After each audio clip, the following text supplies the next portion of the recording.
Boker Tov, dans les Midrashim, on nous raconte que Dora Palaga, la génération de la Palaga, était liée à Nimrod. D'ailleurs, Nimrod, son nom, c'est faisant la rebelle. Nimrod, faisant la rebelle contre Akadosh Baruch Hu. Faisant la rébellion, comment on dit la rébellion? Faisant la rébellion contre Akadosh Baruch Hu. Révoltons-nous contre Akadosh Baruch Hu. Et ça, c'est le mot Nimrod.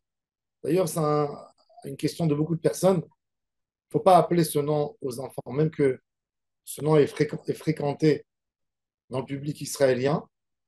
C'est venu des kibbutzim. J'ai vu quelques enfants qui s'appelaient Nimrod, qui avaient beaucoup de problèmes avec leur neshama eux-mêmes. Une neshama ne peut pas supporter un nom si dur. Des gens qui sont révoltés contre eux-mêmes. Bon, c'est un sujet en soi. Nimrod était le roi du monde au moment de cette révolte qu'il voulait faire contre Hachem.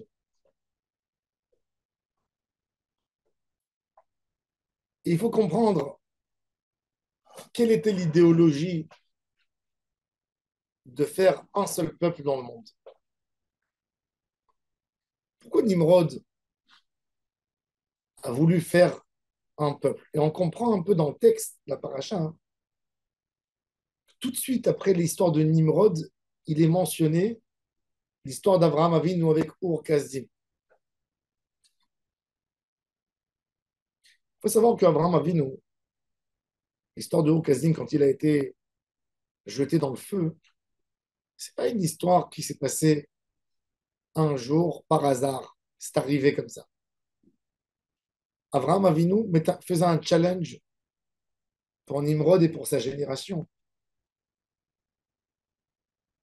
où Abraham Avinu a parlé d'une idée qu'il fallait faire quelque chose de spécial, qu'il fallait faire une nation qui va servir Hachem. Abraham Avinu était un grand observateur. Il faut savoir qu'à l'époque de la tour de la Palaga, Noach était encore vivant. Quand Noach est mort, Abraham Avinu avait 58 ans. Noach avait 600 ans au moment du déluge. Il a vécu 900 ans à peu près.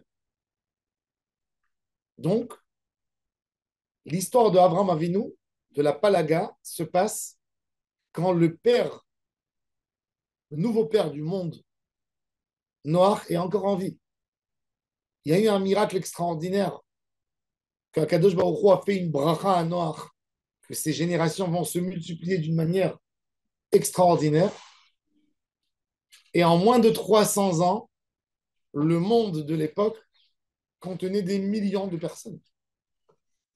Ils se sont multipliés comme les enfants d'Israël en Égypte. Le miracle était encore plus grand parce qu'un Israël est descendu en Égypte avec Yaakov Avinu. Ils sont restés 210 ans, ils sont sortis 600 000 hommes, plus de 20 ans à part les femmes et les enfants. Noach, en 300 ans, on s'approche à quelques millions. Avraham Avinu, vous voyez que le message de Noach, de Torah, a échoué. A échoué. La preuve, c'est qu'il y a autant d'idolâtres. Quand un papa de la nation, il raconte à ses enfants, vous savez pourquoi j'existe? Moi, j'existe parce qu'il y a Hachem. Parce que Hachem a eu pitié de moi. Parce que Hachem m'a sauvé du déluge. Comment ça se fait que la 8e génération de Noach, Abraham Avinu est la 10e génération de Noach, la 10e. Comment ça se fait que la 8 et la 9e génération de Noach peut faire de la Avodazara? Comment? Qu'est-ce qu'il a dit à Abraham Avinu?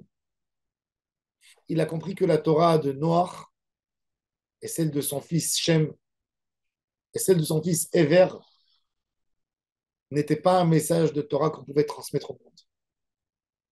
La preuve, Noah rentre dans le bateau après 120 ans où il fait un travail et il n'y a personne qui rentre avec lui.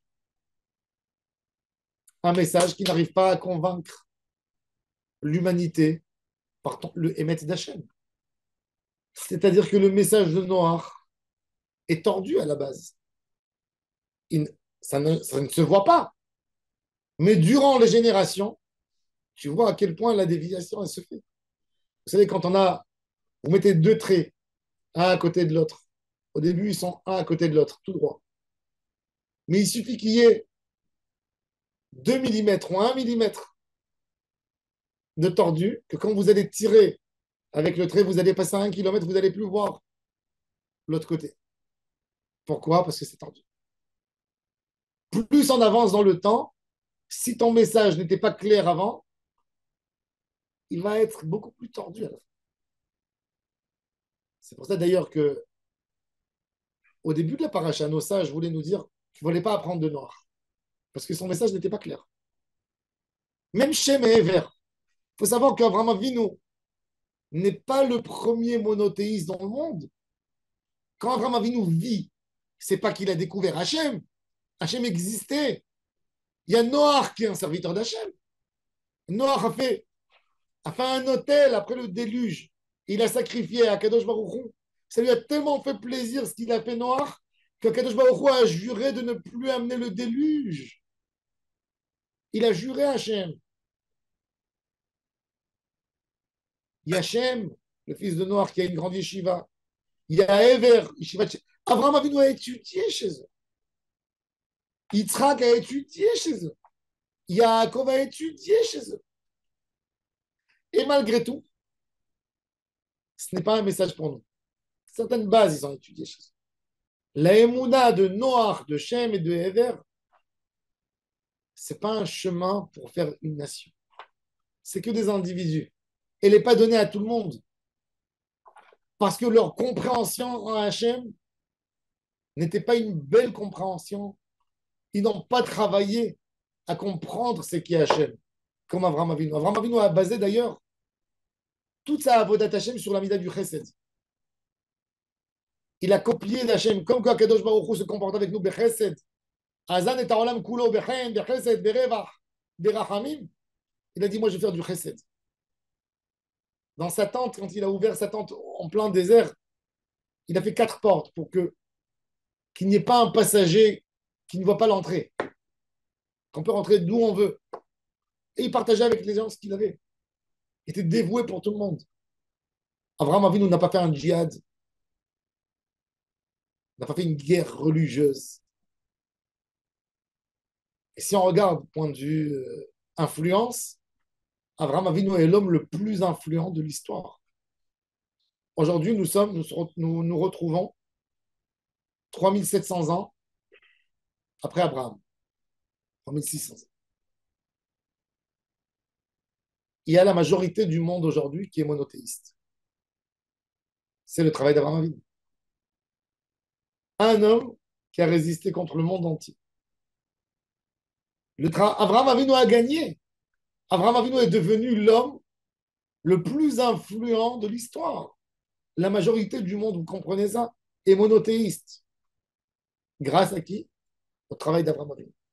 Mais un travail qui s'est fait sans bureau, sans mouvement, sans parti politique, avec une tente où il servait de l'eau fraîche aux gens, où il disait un gentil mot, où il recevait les gens, où les gens pouvaient trouver un abri du soleil, de la pluie, où ils pouvaient dormir, pouvaient récupérer des forces pour continuer leur trajet. Avec ça, Abraham Avinu a fait connaître le nom d'Hachem à tous les passagers qui sont passés chez lui. Leur faire comprendre la grandeur, la gentillesse, la bonté, la miséricorde d'Hachem. Et Abraham Avinu a compris et a expliqué au monde qu'il fallait faire un peuple, que leur première motivation, c'est pas d'avoir un pays, c'est pas de posséder des terres, c'est pas d'être puissant et de soumettre les autres, c'est de servir le Créateur. La première idée de faire un collectif où on va servir Hachem, c'est l'idée d'Abraham Avinu. C'est pour ça que Kadosh Baruch Hu prend Abraham comme père de famille.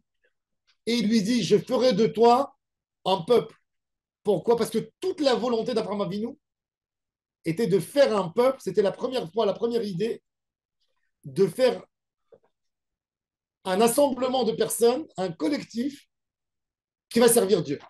Ça, c'était le rêve, la motivation de Abraham Avinu. Qu'est-ce qu'il fait Nimrod pour empêcher Abraham Avinu? Il fait l'équivalent en Touma. Il va unir tout le monde et il va prendre quel langage? Le langage de la Kedusha pour essayer, parce que le mensonge, il ne tient pas. Les gens ont des ta'avot quand même. Alors les ta'avot, ils séparent les gens. Quand vous avez deux personnes, qu'est-ce qui sépare entre deux hommes? Celui-là, il aime ça, l'autre, il n'aime pas ça. Donc tu n'aimes pas ce que j'aime, on ne peut pas vivre ensemble. Ça, c'est la séparation que me dit Shlomo Amelech, les ta'ava, yevakesh nifrad. La ta'ava d'un homme n'est pas la même chose que la ta'ava de l'autre. Donc, elle va séparer entre les humains. Qu'est-ce qu'il fait Nimrod? Il dit on va s'unir tous autour d'une valeur. On va prendre l'hébreu comme langue, comme langage. Ou devarim achadim. Mais dans toutes les autres choses, on va faire contre Hachem. Et il veut casser l'idée de Abraham Avinu. Et Akadosh Baruch Hu, quand il détruit la tour de la Palaga, il nous montre quoi? Qu'en fait, il n'y a rien qui peut motiver les humains à rester ensemble, sauf la Kedusha. Impossible. Vous savez, prenez un exemple très simple. Dans la vie quotidienne de tous les jours, un exemple qui est simple pour un juif comme pour un non-juif. Vous voulez gagner de l'argent, n'est-ce pas? Tout le monde veut gagner de l'argent. Vous dites, je veux monter une affaire avec un associé. Je m'associe à quelqu'un, on va monter une affaire. Qu'est-ce que vous faites? Vous voulez choisir un homme qui a la pêche comme vous, qui veut gagner. Si vous voulez monter une bonne affaire, il faut toujours prendre quelqu'un. Il ne suffit pas qu'il mette de l'argent dans l'affaire. Il faut qu'il soit motivé, qu'il soit affamé, qu'il ait envie de gagner de l'argent. Cet homme, vous pouvez être sûr qu'il va s'investir à 100% dans ce que vous voulez. L'idée de chercher un associé, ce n'est pas un investisseur. Un associé, ce n'est pas un investisseur. Un investisseur, c'est quelqu'un qui met son argent et qui l'attend. Il attend le retour. Il veut que son argent lui amène. Alors, il est malin au début, il va chercher les pourcentages, combien c'est sûr qu'il va recevoir, combien de risques, etc. Un associé, c'est autre chose. Un associé, tu veux monter un bureau, tu veux monter une société, tu veux monter n'importe quelle affaire, la personne que tu vas choisir pour qu'il vienne travailler avec toi doit être motivé pas moins que toi pour gagner de l'argent. Autrement, ça ne marchera pas. S'il n'a pas une motivation très, très, très forte, tu ne pourras jamais gagner de l'argent avec lui parce que oui, il sera paresseux. Il va dire, je me contente de 1000, 2000, 3000, ça me suffit, c'est petit argent. Mal gérer les comptes. Et on connaît la fin. Maintenant, avec cette même motivation, vous deux, vous avez la même motivation pure de vouloir gagner de l'argent. Cette motivation, on connaît 95% des cas où il y a des associés. On sait comment ça se termine. On connaît tous comment être associé, ça commence avec une belle table, des gentils mots, sans lacet, mais ça termine au tribunal. Ça ne se termine jamais avec. On s'enlace pas et on s'embrasse pas quand on finit d'être associé avec quelqu'un. Une association, c'est dangereux. C'est-à-dire que même dans une motivation, quelque part, entre guillemets, pure, de vouloir gagner de l'argent, honnêtement, hein, par ça, avec tout ça, tu as des problèmes.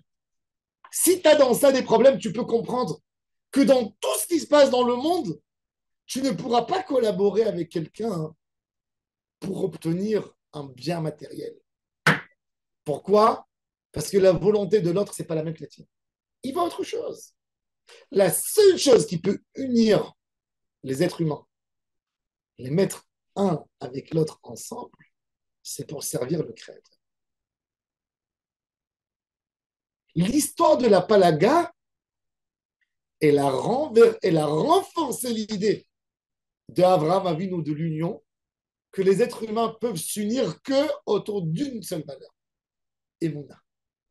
Et c'était ça la victoire de Avraham Avinu sur Nimrod. Plus importante encore que la victoire de Ur-Kasdim. Ur-Kasdim, c'était une menace sur l'homme. Et Dieu a intervenu pour sauver Abraham. Mais ça, tu peux dire, il a un attachement particulier à Hachem, donc c'est pas tout le monde qui est sauvé. La preuve, c'est que le frère d'Abraham Avinu, qui était sur les... Il disait, je vais aller avec celui qui gagne, Haran, le papa de Lot. Il était au début contre Abraham Avinu. Quand il a vu qu'Abraham a gagné et Abraham n'est pas mort à Ur-Kasdim, il a dit, ben moi aussi je suis un partisan, je suis comme Abraham. Qu'est-ce qu'il a fait Nimrod? Il a jeté à lui aussi au feu. Mais lui, il n'est pas sorti du feu. Lui est devenu de la cendre. Alors, ceux qui ont vu, ils ont dit, bon, Abraham Avinu a été protégé, il est parti de tout cœur avec son Dieu. Et c'est vrai, toute l'humanité l'a félicité pour ça. Où était la première victoire d'Abraham Avinu? Elle était au moment de la Palaga. Abraham Avinu a dit, le monde doit s'unir autour d'une seule valeur, Emouna en Hachem. Nimrod a voulu prendre cette manière de s'unir autour de quelque chose et il a mis autour de quoi? D'une langue, d'une culture, d'un pays. Et ça n'a pas tenu. C'est la Palaga. C'est exactement ça, l'idée de la Palaga. Ils se sont dispersés. Ils se sont retrouvés à la fin avec un échec total. Parce que Akadosh Baruch Hu a vu que quand les êtres humains se mettent autour d'une valeur matérielle, il n'y a que de la destruction qui sort. Quand les nazis se sont unis tous, vous avez vu quelle force de mal ça a fait. L'être humain n'a pas le droit d'avoir trop de force dans sa main. Quand, peu importe, comme être humain, récupère trop de force dans ses mains, ça devient un désastre pour l'humanité. Il y a une chose qui peut amener du bien pour l'humanité, quand l'humanité se trouve autour d'une valeur, qui est la Emouna en Akadosh Baruch Hu. Et ça a été prouvé par Abraham Avinu.